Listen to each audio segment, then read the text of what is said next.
Today on episode number 313 of the Teaching in Higher Ed podcast, José Luis Vilson shares about his book, This Is Not a Test. Produced by Innovate Learning, maximizing human potential. Hello and welcome to this episode of Teaching in Higher Ed. I'm Bonnie Stachowiak, and this is the space where we explore the art and science of being more effective at facilitating learning. We also share ways to improve our productivity approaches so we can have more peace in our lives and be even more present for our students.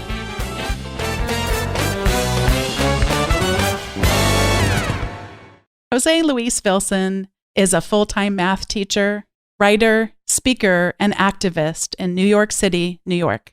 He's the author of This Is Not a Test, a narrative on race, class, and education. He's spoken about education, math, and race for a number of organizations and publications, including the New York Times, The Guardian, TED, El Diario, La Prensa, and The Atlantic.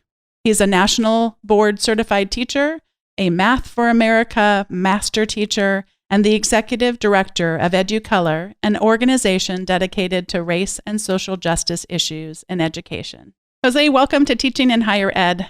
Thank you for having me.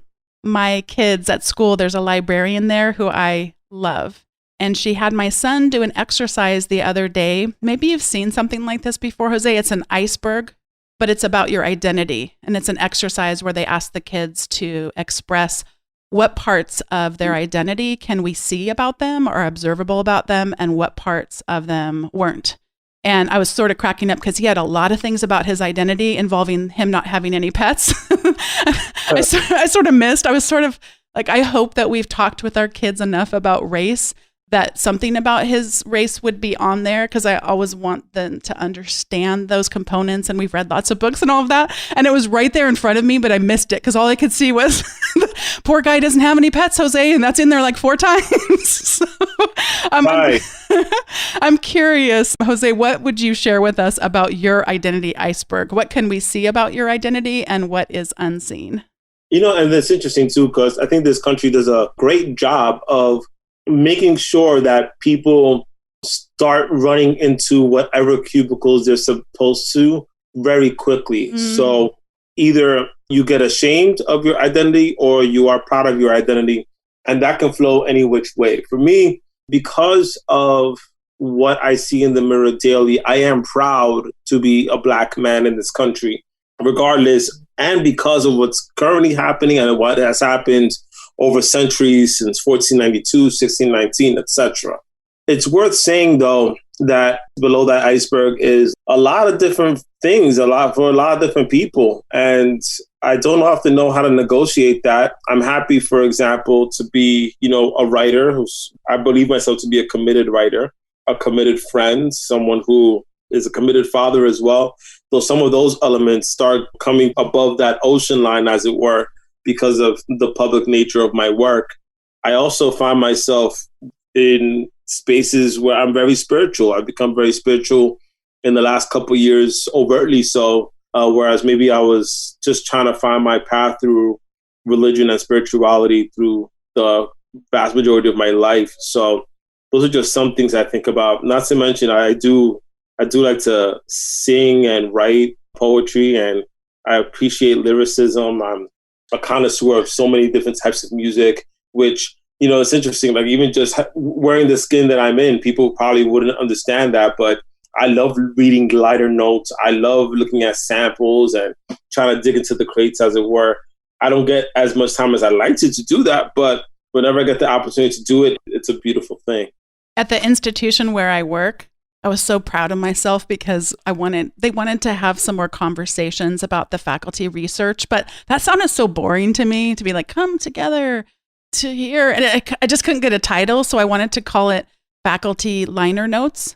And I had to explain to them, José, what liner notes are. I just felt so old. I was like, I should not have to explain this, but they're really such a neat concept, though. I'm sort of connecting what you said about liner notes with this iceberg thing, think about what would be on our own liner notes. Right. I had a friend who I just saw on social media today she is in a doctor's office right now going through a fertility treatment. And she said she's in the waiting room and they start to play Old Town Road. And she's like, I'm never going to be able to listen to this song the same. I'm curious, Jose, have you had any songs that are taking on new meaning for you in recent weeks or months? Oh, goodness. Well, it's fascinating. I feel like Donny Hathaway has been a revelation for me recently. And not for nothing, but I was listening to Jay-Z's 444, I think it was sometime last year, the year before, where he released it. And even though I heard the music before, I didn't quite get the depth of it until he put his own lyrics on it. Then I was like, let me go explore why he's bringing up these samples again. And then when I pulled those samples, I said, oh, so this kind of takes on new meaning as a grown man versus when you're just hearing it to figure out what the music is and where it's coming from. So that's been interesting. Stevie Wonder has a similar vibe to me. Believe it or not, Guns N' Roses as well has been really fascinating to hear in this point in time. Just the levels of anarchy within the music is worth a listen, worth a re-listen. Tell us about your early years of school and the points in time in your life when you first began to take note of the parts of your identity that could be observed by others and also the parts that were not evident right away. Well, I always found myself to be a really good student, and that was at the core of what I believed my identity to be at the time. And I threw myself into studies because it was ingrained in me that that was the way out of poverty. That was the way out of the nonsense and the mess. It was very much an escape portal for me to get into the studies and recognize that those studies were going to take me somewhere where I wasn't sure, but I just knew it was just going to happen. I also know that along the way, though, like I was put in environments where I was learning, but I was learning something different. So in Catholic school, when I was getting my communion and my confirmation, for example, I prided myself on being very well versed on what I was being taught. So that was a theme. But then along the way, I was like, why do I need to know about the Immaculate Conception again? Why do I need to know about these rites of passage? Why do I need to memorize all these things? And then I didn't understand that religion was just a disciplined form of trying to get to your spirituality.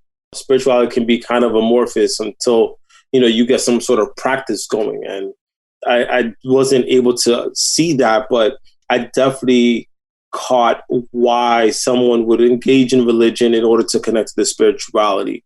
Similarly, I used to be part of the Boys and Girls Club over on in the Lower East Side, and now it's defunct. Now they've changed the whole apparatus. But back then, I was pulled into a group of folks who were trying to teach young Black boys and young Latinx boys about their history. And I got to watch Eyes on the Prize. I didn't know that Eyes on the Prize was going to be such a big deal to my formation, but the imagery that I had in my mind allowed me to develop language for it when I came into college. But it was one of the first times when I said, there's a seed being planted in me. I don't have a language for it, but I know it may be important later. But I just studied these things voraciously. I said, like I was very good at being a good school type person. I just didn't realize that all that information I was gathering was going to become something that would eventually make me whole. And that's a really critical element to all of that. I've been intrigued for a long time about, we want to respect our students and we want to give them that transparency to always be seeking for them to understand those whys. I find what you just described in terms of your Catholic faith, the discipline of spiritual practices, those things that to me, it does seem kind of impossible to understand those deepest of whys until you're in the practice. Is this something that's come up for you a lot in your teaching or your life? Just you really couldn't explain the why until the person was further into the learning and the practice. For sure. And what's more, I think a lot of people are trying to figure out what the why is for any number of things. Yeah. But eventually you start thinking to yourself, well, why human life, period? And then it becomes like, no, actually the things that we do are the why. We eventually come to the space where it's like, well, we've known a lot. And in the knowing, we end up knowing nothing, to paraphrase Confucius. I'd also say too, like, I'm not necessarily that big on Catholicism, but I understand why I had to go through it in order to get to the thing that I really wanted. And specifically the Jesuit tradition, which is being a man for others. That's the service leadership, understanding the context in which we work. Those are things that I learned through the Jesuit fathers in Nativity, through Xavier as well, Xavier High School, which is a paramilitary school for all intents and purposes, all boys Catholic. Those are lessons that I wouldn't have been able to get pretty much anywhere else. So I'm ultimately respectful of that tradition, even if I'm not necessarily all the way aligned with the religion element.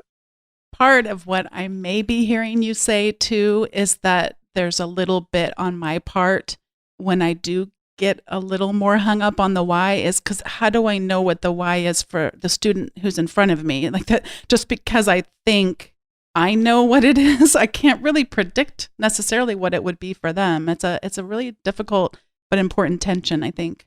For sure. And, it's interesting too, because as I'm looking at the Black tradition in this country around teaching, what a lot of people kind of either forget or don't know is that when it comes to education, Black parents and Latinx parents value it in at least the top two, if not number one. They want their children to get an education. They want to see that they have great educators who are guiding their children. And they tend to trust a lot of us to do that work. But where we come into conflict is we start saying, well, like as a country, we were saying, oh, well, these kids can't get educated because they're in poverty and yada, yada. And it's like, no, actually, for so many of us, we feel like education is a matter of life and death. And without that knowledge, then, what we don't know can kill us. Like that's a running theme with so many folks who I speak to on a regular basis. So I know that education doesn't always lead to the outcomes we wish. Just being mindful of what education means for so many of us is so critical to what we consider to be life. And I think the more that we can lean into that understanding and the different understandings that we walk into in the school building, the better. Would you share a memory about a time that you really felt this connection with being a teacher?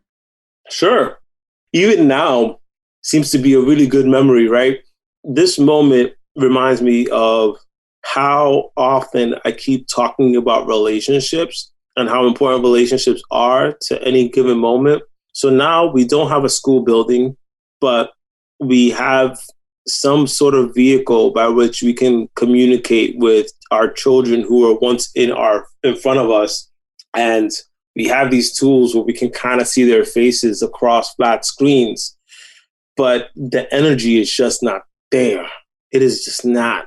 Being able to see somebody when they get it and when it clicks for them, being able to engage in those jokes, those moments of humanity, as it were, the transformative ways that we sit in a classroom and we say, hey, like, let's coalesce around this specific idea. Like, people want to say up and down, oh, you can replicate that if you just angle your cameras right and make sure there's this. No. That face-to-face interaction is so valuable for me. It is the backbone by which I teach. And I'm struggling now because I don't have it. I feel like an assignment manager because of it.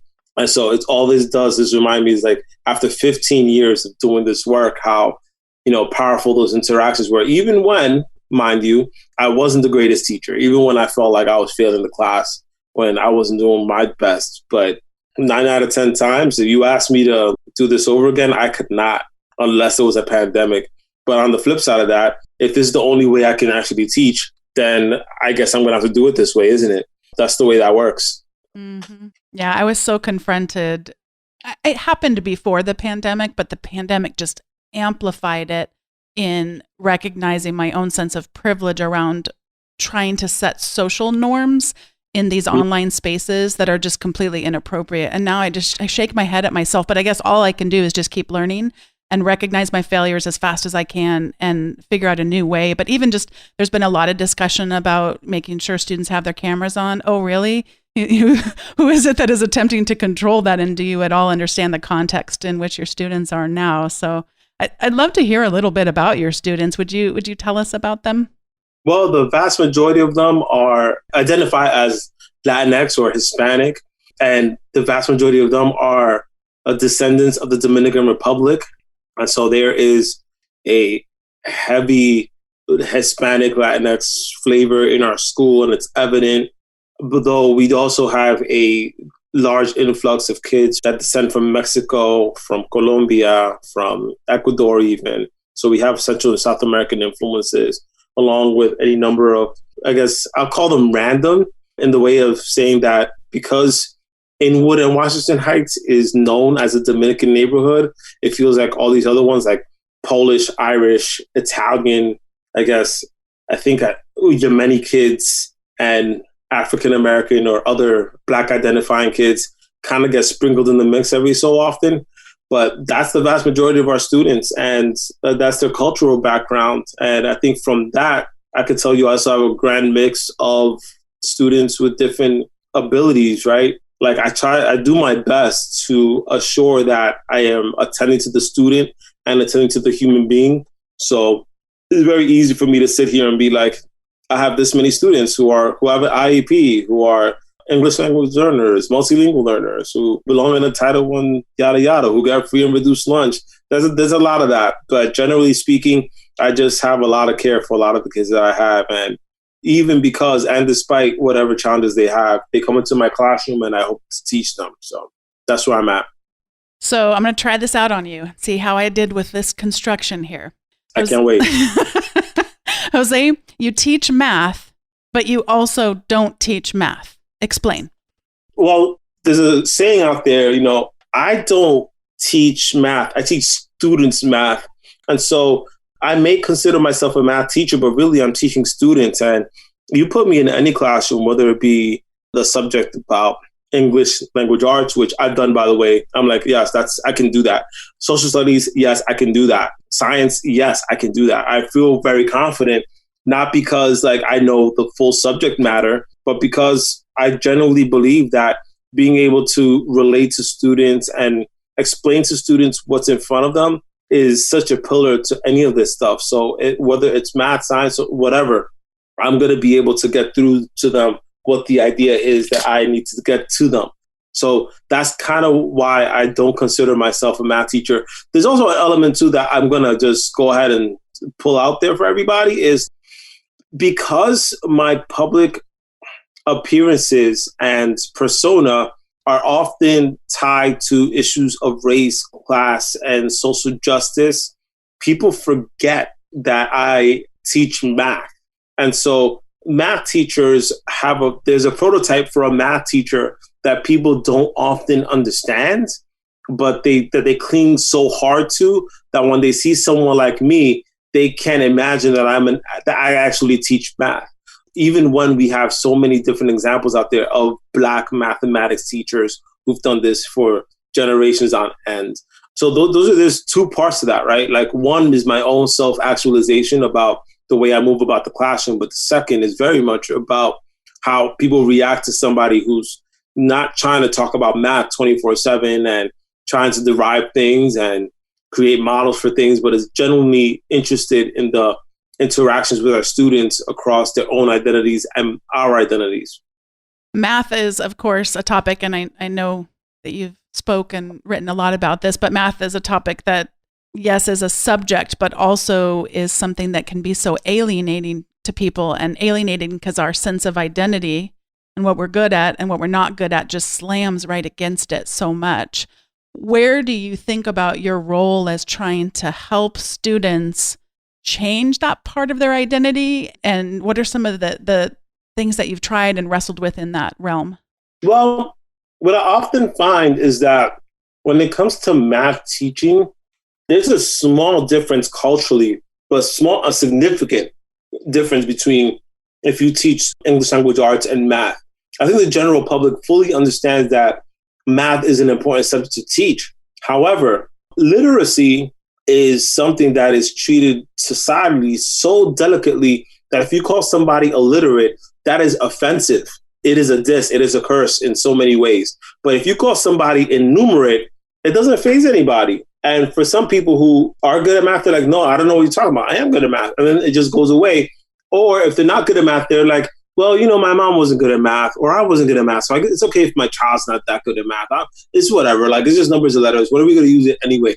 Which is weird because no one ever says, well, all you have to do is learn how to read this manual and that's it. No, actually, people want you to be able to read complex texts and decipher meanings. But when it comes to math, people don't have the same level of conversation. It's very much like you can add, you can subtract, just do the basics and you should be fine. No.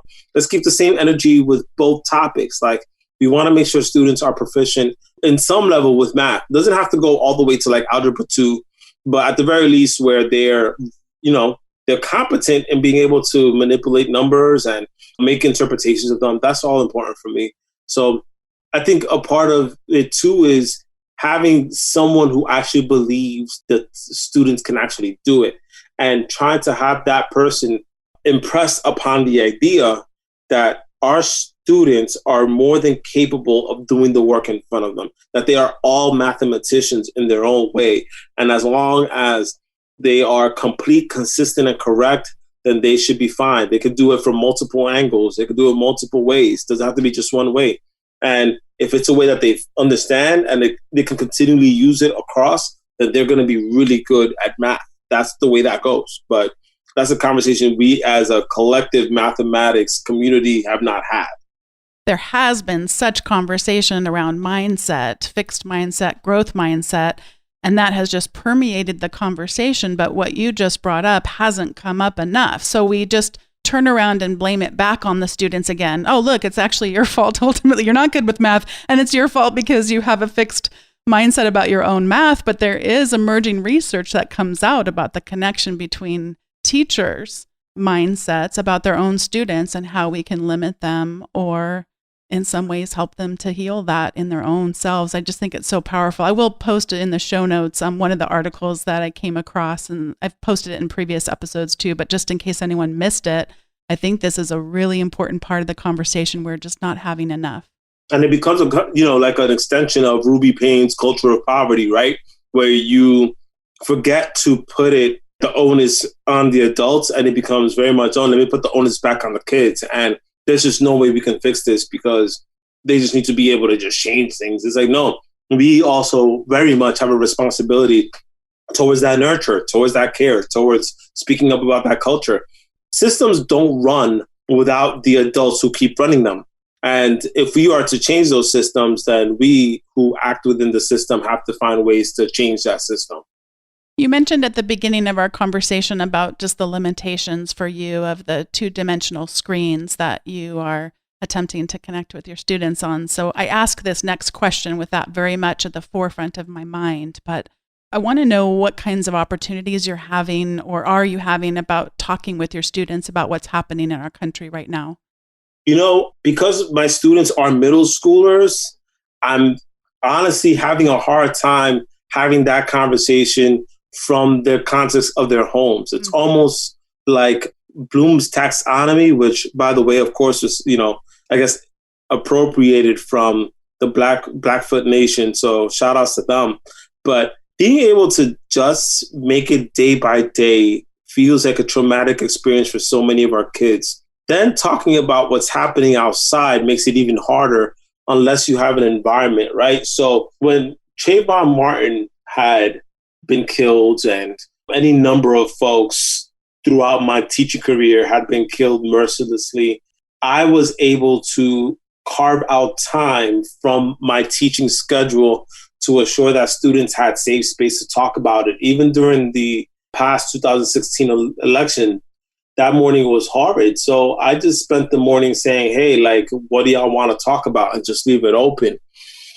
It's harder to do that now because now they're at home. And now they've been at home, and that's just been a difficult thing because that's the trauma, right? Like, they're ripped away from their friends, they're ripped away from their families, and all they have is this digital screen that may offer some, solace, but not really. So I did put it out there for folks, but as far as like actually biting, I mean, it's been difficult. So I do try my best to interweave questions into my assignments about how they're doing, how do you feel, that sort of thing. And I think that's actually added some benefit, but for me to actually have a full-on discussion has been a struggle. It's been a struggle. The librarian that I was mentioning at the very start of the interview that did the identity iceberg exercise, she did something the other day, and it actually, it was a video that she did about being safe and being a safe person when you go into online spaces. But it was just one of those moments where it was a little on the longer side and we were getting toward lunch, and I decided just to talk to them about some of those questions. And then there was a 1-question Google form that she wanted them to fill out. And it was exactly what you just said, Jose. So it was like, how are things going? And, as a parent, you just need to let your kids just show up how they're showing up. And I so many times just find myself wanting to, should we censor this? But anyway, it was like, things are going good because I get to play a lot of Minecraft, but people are dying. So it's also bad. Yeah, but those little spaces, I mean, I wouldn't have known that about my son, that like he is actually aware that bad things are happening. But at the same time, like you were describing this for your students, what's happening inside their home versus outside, it seems so much more profound than maybe ever before, because there wasn't such a difference between those two things. There was like, I'm in, but I'm out, and I'm moving around the world. And then all of a sudden it's, I'm in, but I can see what's out there too. For sure. And of course, not to mention too, because the number of cases has been so prolific within the Washington Heights, Inwood, and Harlem communities, any number of our students have been affected by COVID deaths. I think about at least 2 or 3 students I know who've had a relative pass away, their father, their uncle. And so it's gotten really personal. Like when this first started, it was like, oh, I know somebody maybe 6 degrees away from me that was affected by this. And then as the days passed by, the degrees kept getting smaller and smaller. So it was like, oh, no, we actually know somebody who passed away. We know somebody's. I would even say, and it's interesting too, because social media plays such a big role in this. Like when I logged into social media, like on Facebook, the first 8 out of 10 posts were about somebody passing away. And I just said, oh my goodness, like this is getting so real, and we can't hide. Even as we're physically distancing, I should say, we're not socially distanced. So that's critical for all of that. Well, this is the time in the show where we each get to give our recommendations. And I've recommended this podcast in general before. It's amazing. It's called Scene on Radio. And the first word scene is like a scene in a theatrical production, not like a SEEN. So Scene on Radio is wonderful. But their first set of series was called Seeing, this time as in looking, seeing white. And it was a really, really good set of episodes. And then more recently, they're doing some episodes around history and race. And the specific one is, the episode is called More Truth. How well do the news media serve us as citizens? And what role does the notion of objective or neutral journalism play in the failings of American democracy? And I had heard many of these stories before about we claim something's objective, but that's just all a matter of perspective. And mostly that's more punishing, I guess, to differing views from the majority. But hearing them all together in the beauty of the storytelling that they do, but also getting to hear from some of the journalists. So one of the women had been fired from her job as a journalist for expressing her views on the Hobby Lobby case that had come up in the Supreme Court. And she did it as a person, just expressing how she felt about something on social media, but they have rules in that organization against that. And so to actually, again, I had read this story before, but then to actually hear the voice of the woman was really, really powerful to me. And I'm only just skimming the surface. I feel like I need to go back and listen to it about 10 more times before I could even start to get some of the nuance and depth here. It's really, really good. I highly recommend it. So I'm going to pass it over to you, Jose, now for your recommendations. Oh, goodness. Well, I obviously would recommend my own book because I have to do that. I was told I should be doing that, so I'm going to go ahead and do that. Good. Absolutely. I also want to recommend that folks follow the EduColor movement. That's educolor.org. And that's also EduColor MVMT on Twitter and Instagram. And the reason I'm only recommending those things right now is also because I have to recommend that people focus on the moment in time that we're in right now. I think it's so fascinating to watch how many educators, people who are considered, I guess, colleagues, contemporaries, who don't want to speak to the moment and time that we're in, where everything is still very much about, let me just share this resource that can be used anytime, or where they want to put 5 or 6 different hashtags and ads, but none of them are actually related to what the current events are. I think we need more educators who can speak to what's going on right now in our country, who can actually help heal our country, who can educate our kids. And this specifically pertains to my fellow Black educators, my fellow educators of color, being able to speak to experiences that are marginalized, that are often vulnerable in these times, and making sure that our curriculum and our pedagogy and our systems are actually reflective of these experiences. Some people like to say, and that includes myself, it is a miracle that it's taken this long for people to actually uprise, that we haven't seen an uprising like this since Ferguson. You would think more of that would happen because we still have children engaged on the borders. We still have children being harassed and harangued because they're LGBTQIA+.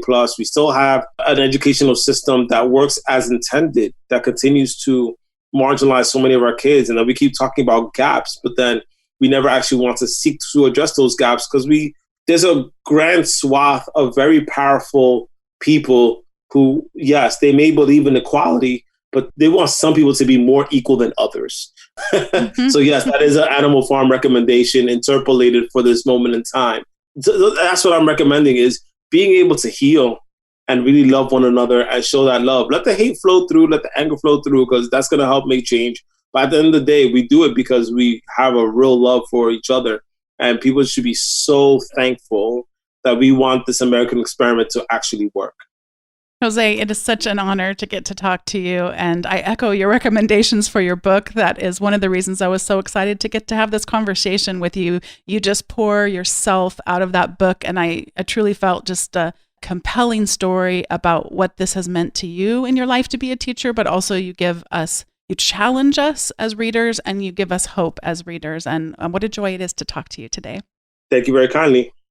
I'm so grateful for the conversation with José Luis Vilson, and I wanted to say, if you enjoyed this conversation and would like to learn more, I encourage you to check out the Digital Pedagogy Lab 2020. It has moved online and will take place July 26th through August 2nd. You can go to digitalpedagogylab.com in order to find more information about his keynote, as well as the other keynotes and instructors. Thanks so much to each of you for listening today. I'm more grateful than ever to be in community with you, and conversations like the one I just got to have with Jose are just a reminder that we are all doing this in solidarity with one another. There is important work to be done, and we're more important to each other than ever in that work. So I really take it, it's an honor that you would listen to the podcast during a time when I know most of us are not commuting the way that we used to, less time where we may have opportunities to listen to podcasts. So I really do treasure that you would take this time out of your day to listen. Thanks so much for listening, and I'll see you next time on Teaching in Higher Ed.